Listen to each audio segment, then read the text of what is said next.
In this video, we uncovered the shocking story of a family that seemed perfect from the outside, only to meet a brutal and violent end.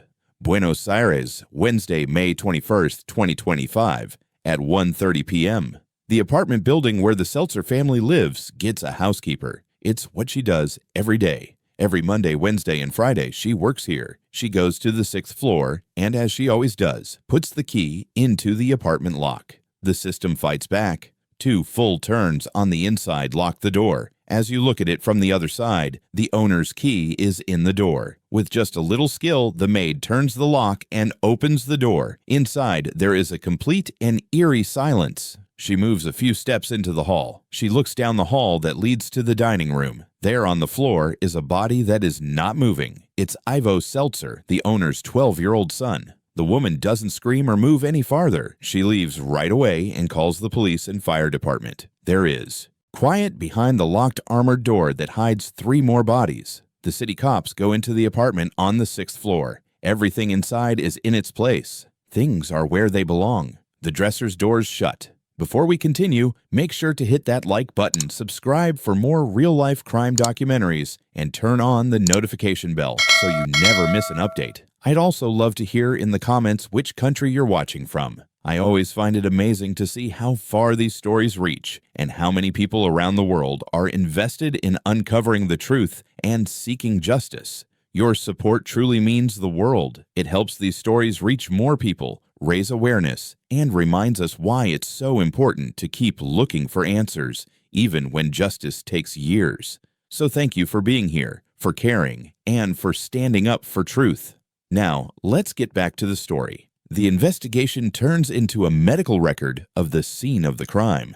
Ivo Seltzer, who is 12 years old, is lying in the living room. The boy passed out in the hallway and never got out. They find 15-year-old Jan in the dining room with several cuts on his back and chest. The head of the family, 53-year-old Bernardo Adrian Seltzer, is lying on the bed in the main bedroom. The police find a kitchen knife with a metal handle close to him. Laura is the last victim found in the bathroom. Her body is slouched on the toilet in a way that doesn't make sense. Only the family cat is still alive, that a police officer carefully moves in a pet cage. As people gather outside the building to talk about what happened, the bodies are taken to the morgue to find out exactly when they died. The detectives working in the apartment quickly come up with their main idea. At the first inspection, all the data fit the pattern of a long-term self-destruction. The father, Bernardo Adrian Seltzer, is the one who is suspected. What the detective thinks depends on where things are in the master bedroom. The kitchen knife with the metal handle is next to the body, on top of the cover. For the operatives, it looks like a clear finish. The dad first fought with his wife and kids, and then he killed himself by dropping the gun at the last second. In forensic analysis, situations like this happen all the time. A lot of the time, they happen after a major personal or financial problem. Trying to get someone to decide not to go out at all, this idea gets out right away to the media. The news starts to spread about a successful broker who probably gave up when things got tough. Reporters look into his work history, looking into his real estate deals and grain market dealings. The official version is quickly accepted by the people. People who knew the Seltzers and saw them that morning as a perfect family start to remember any signs that something might not be right. Bernardo Adrian Seltzer's image is already in bad shape as the bodies are taken to the county morgue. The news stories about him say that he killed his own kids and wife. But no one knows yet that this nice story is going to fall apart as soon as the medical test starts. The investigators were hit hard by the first things they saw at the morgue. All of a sudden, everything changes. Sarah Fernandez Legison's body is at the center of this new path. There is a big difference between her wounds and those on her family. The medical investigator sees a group of deep, piercing wounds around her heart. There are so many cuts close together that they almost touch. In forensic pathology, this is a pattern that highly suggests self-harm.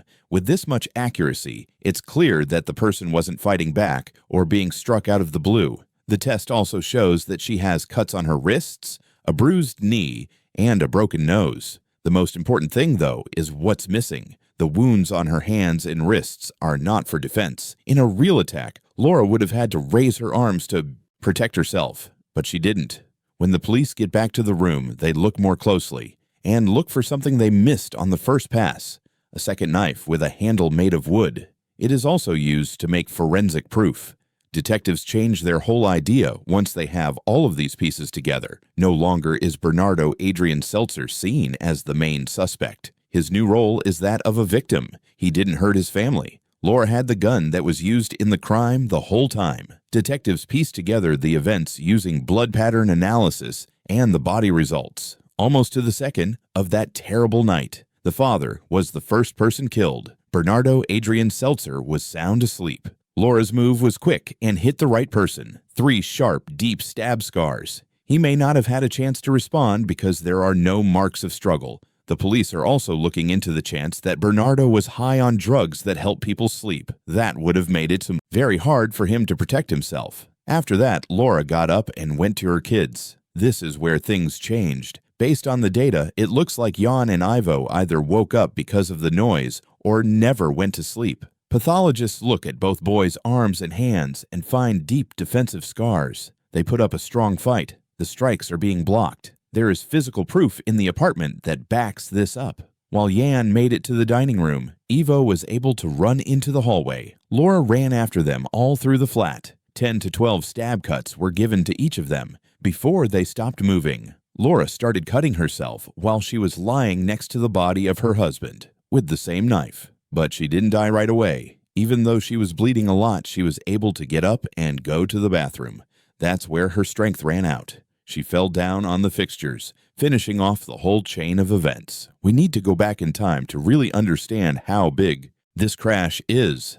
These are the lives that are now only autopsy reports at the hospital. He is the head of the family and was born in January 1972 in Rivera, a small town in the country. Even though his family had deep roots in farming, he was able to turn that into money. As the soybean business grew quickly in the early 2000s, he did very well in the grain markets, beginning as a junior analyst. He worked his way up and is now a well-known broker and advisor at a top company and putting the money he makes into real estate. In Paraguay, which is across the river, people who knew him remember him as a calm and polite person who walked with a quiet sense of efficiency. There was more to his life after he met Laura Fernandez Legeson from the southern part of Buenos Aires. She worked in sales and was 2 years younger than me. She was attractive and popular, and her relationship with Bernardo went through a typical pattern. Fun things they both like, a quick wedding. When their first boy, Jan, was born. And then 3 years later, Ivo came along. Laura was happy with her job as a housewife, giving the impression of a devoted mother. She is very active in raising her sons. For many people, her social media pages showed what a perfect life would be like. Some pictures from the tennis courts, pictures of fully written books, plus news from bike rides with friends. There were a lot of trip geotags on their timeline, Mar del Plata, beaches in Uruguay, and taking in the sights in France and Spain. The Seltzers were seen as the epitome of middle-class success by everyone else. They were wealthy, well-known, and healthy, and what looked like a clear, bright future. There were never any cracks, like the number of people who follow Laura or the people who work with Bernardo Adrian Seltzer. He wrote about the market in trade journals. She showed pictures of her happy kids. Their life seemed to go smoothly. Everything is in its place. It looks like every problem is under control, but something else was going on behind closed doors. One video from the year 2017, archived and lost for a long time, has now come back to hauntingly relevant life. This is a video from a business meeting where expert Bernardo Adrian Seltzer was asked to give a talk. He looks sure of himself on TV, being in a fitted suit and standing at a podium, giving each other advice on how to handle risks. As a financial analyst, this is just what you do. Figure out the chances and stay away from bad calls and keeping investments safe. But then he goes off script. The numbers will not show up on the PowerPoint. A picture shows up on the big screen behind him. That is not of graphs or tables, but Ivo, Jan, and Laura. All of them are happy. Bernardo then looks at the people in the room. He thinks of them as his best investment. He says that the only thing he's not ready to risk is his family. His theory is very clear and useful. You live properly if you want to keep what's important safe. This broker was sure that he could keep his wife and kids safe by staying in charge, being steady, and doing everything the right way. That video has words that 8 years later would have a very different and scary meaning. What does the man say into the mic? "I don't risk anything I'm not willing to lose." He sounds really sad in his voice. "I don't want to lose my family, so I don't put them in danger." He thinks that this recipe is perfect. He thinks that trouble always comes from outside. Stable markets, bad investments, and danger from outside the country. People in the crowd cheer. They see him as a success story because he found the best mix between work and family life. That speaker, along with everyone else in the room, had no idea that the risk management would break down not in the stock market, but in his own bedroom. The man whose career was built on predicting crises never saw the woman he proudly showed off on that screen slowly fall apart in her mind as investigators start to follow Laura Fernanda Leguizamon's digital trail. Small hints start to show up that are hidden beneath the smooth surface of her well-kept life. One post stands out clearly in her February 2025 social media feed, just 3 months before the tragedy. It is very different from the other posts, which are mostly happy, usually full of pictures from tennis fields or bike rides with friends. Laura Fernandez talked about something more personal this time. The post was about how heavy being a mom is. She said that she was able to handle daily stresses and had learned not to drown in a glass of water. But then a phrase was thrown in without much thought or attention. "It now sounds like a decision." She said she had been ready to sleep for 15 years. It wasn't just a number. Jan was her oldest son, and he was 15 years old. She told everyone at that moment, even though it hurt, that she had felt a heavy load and a strong desire to disconnect ever since he was born.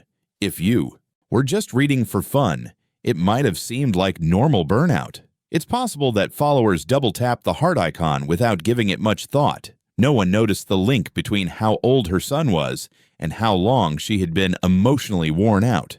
Depression hadn't just snuck into that house out of the blue in May 2025. He had lived there quietly for 15 years and grown up with the family. What other people thought was security was actually a slow, quiet falling apart. Laura Fernanda Leguizamon decided to talk to a screen on her phone instead of a real person. That quiet plea for help got lost in the algorithm, mixed in with smooth smiles and holiday highlights, until it was way too late. In the kitchen, where everything else was perfectly organized like the rest of the flat, detectives found one thing that was very different from everything else. A white piece of paper with shaky, crooked writing was on the table. Looking at that note became a deep dive into the mind. A desperate attempt to figure out how a person's mind could fall apart. Handwriting experts saw right away that the text wasn't written all at once. There were gaps between the lines as if they were written at different emotional high points. Letters were tilted in different ways. Cursive and block letters ran into each other. The pen strokes showed that the hand was shaking. The person who wrote it was barely able to stay alive. The note's contents were just as broken up as they looked. Investigators could make out words of goodbye and sorrow written in a jumble of smudges and uneven pen strokes.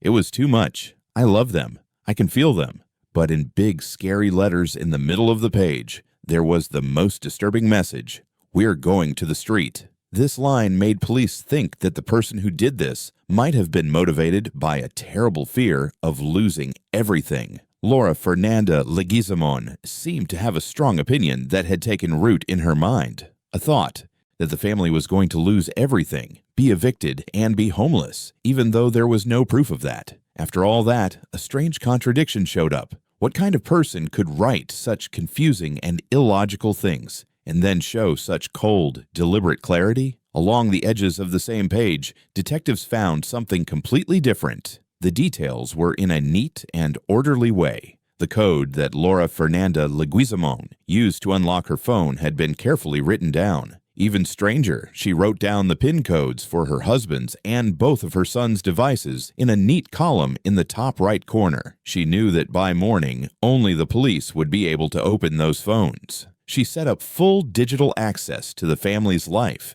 knowing that they would no longer be there in person. Because there were blood spots on the page, forensic experts were able to tell that the note was written after the first violent act, while neighbors and coworkers made guesses. and tried to figure out what was going on, agents heard from someone who was not in the Seltzer family's close group of friends. Someone important came forward. He was a man who lived off of collecting cardboard on the streets of Buenos Aires. He met the family for the first time in 2023 when Bernardo and Laura Fernandez saw a news story about him. A former refugee who lived in the U.S. for years before going back to Argentina and is now having a hard time making ends meet. Because he spoke English so well, the Seltzers hired him as a private language teacher. This man's testimony dismantled any theory about real bankruptcy, a suspicion that might have been drawn from the "we're going to the street" phrase in Laura Fernanda Leguizamon's note. The teacher said that the family never missed a payment. Laura also paid ahead of time a lot of the time. Their kindness went far beyond what is expected in a business partnership. The parents often gave their sons teacher books and clothes that they no longer fit, asking him to give them to students in need, kids that he was teaching for free. He thought the Seltzers were doing well financially and didn't seem to be in any kind of trouble or need. But the tutor's comments showed something else, a trend of pulling away from people. In March 2025, they last talked to each other. At that point, Bernardo told him that the family was skipping lessons because they were meant to be flying to the U.S. He was nice and said he'd get in touch when they got back. But later studies showed that trip never took place. The story about traveling abroad was made up. It was a handy way for the family to hide from their friends and family and spend time alone in their apartment. The police found several voicemails from Laura Fernanda Leguizamon on the witness's phone. She says she's sorry for missing a lesson in one of the last records she sent right before the tragedy. Laura tells the teacher that they had a small problem, but that class will start again the following Saturday. Her tone is happy, polite, and completely calm. That audio message became more proof of how well Laura was able to hide how she really felt, going from being deeply troubled to acting like a happy, involved student, which is what society expects of her. As the police looked into Laura Fernanda Leguizamon's medical background, they got a better idea of what was going on, one that pointed to a long-running problem that the family had been trying to handle behind closed doors. It was proven that Laura had gone to specialized mental health facilities twice for inpatient care. A year and a half before the tragedy, there was the first major event. Both Laura's family and herself saw the breakdown at the time as the culmination of a lot of stress. After finishing treatment and getting stable with medication, she went back to her normal routine, which made it look like she was fully recovered. But she had a major breakdown 2 months before she died. This time, the doctors found a major mental illness. What made things worse was that Laura was starting to understand how bad things were for her. In a chat with a close friend, she said that accepting her diagnosis had made her feel even worse. A psychiatrist who had treated the family before and kept in touch with them personally refused to continue treating Laura because they felt it was unethical to do so. She suggested that Laura see a group of independent experts from different fields. The Seltzer family put her on a list of people to wait for, but time ran out. The most scary thing about this timeline is that a moment of truth seems to have been missed. When the police searched the flat, they found a huge stash of prescription drugs, including some that are used to treat schizophrenia and severe depression. After finding this, police thought Laura might have stopped taking her medicine by herself at a time when she really needed it. People around her noticed that she was acting differently, but they didn't fully understand what it meant. The housekeeper who came to the flat often later remembered that Laura's mood changed quickly and dramatically. The sound of the vacuum cleaner made her look and act annoyed. It got to the point where she wanted the machine turned off and even asked the maid to leave early. The building manager also remembered something upsetting Laura said a few weeks before May. "I only get up for my boys. It doesn't matter anymore." When Bernardo Adrian saw that his wife had lost interest and stopped leaving the bedroom, he made a choice that would kill her. So he could work from home instead of going to the office. He turned his room into his personal command center. It was his belief that just being there would be enough to calm things down and offer support.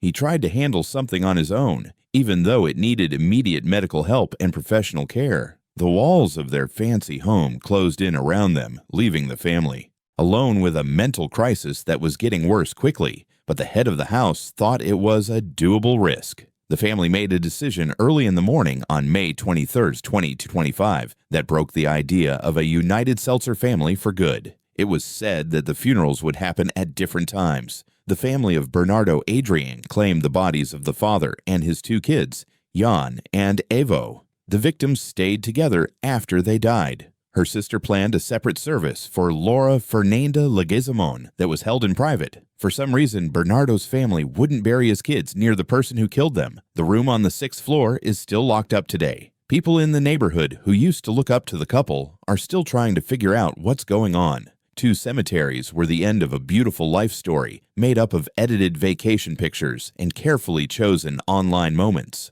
Only the cracks are left behind the closed door of the perfect home. Cracks that had been growing for years without anyone noticing until the whole building fell apart in an instant that could not be fixed. Thank you for watching and following along as we uncovered this case. Stories like this remind us that the world can be unpredictable and that staying alert and aware is always important. If this video kept you captivated, made you think, or surprised you, be sure to like the video, subscribe, and turn on notifications so you never miss the next story we explore. Your support allows this channel to keep bringing these real-life cases to light. I want to hear what you think, so drop a comment below, share your reactions, insights, or the next case you'd like to see covered. Every comment is read and helps shape the content we create, and if you feel someone else could benefit from watching this video, don't hesitate to share it. Spreading awareness ensures these stories reach more people and make a real impact. Stay cautious, trust your instincts, and take care of yourself and those around you. Life can change in an instant, and paying attention to the small details can make all the difference. Thank you again for watching, supporting the channel, and being part of this community. Stay safe, stay aware, and I'll see you in the next video, where we explore another story full of mystery, shocking truths, and lessons to remember.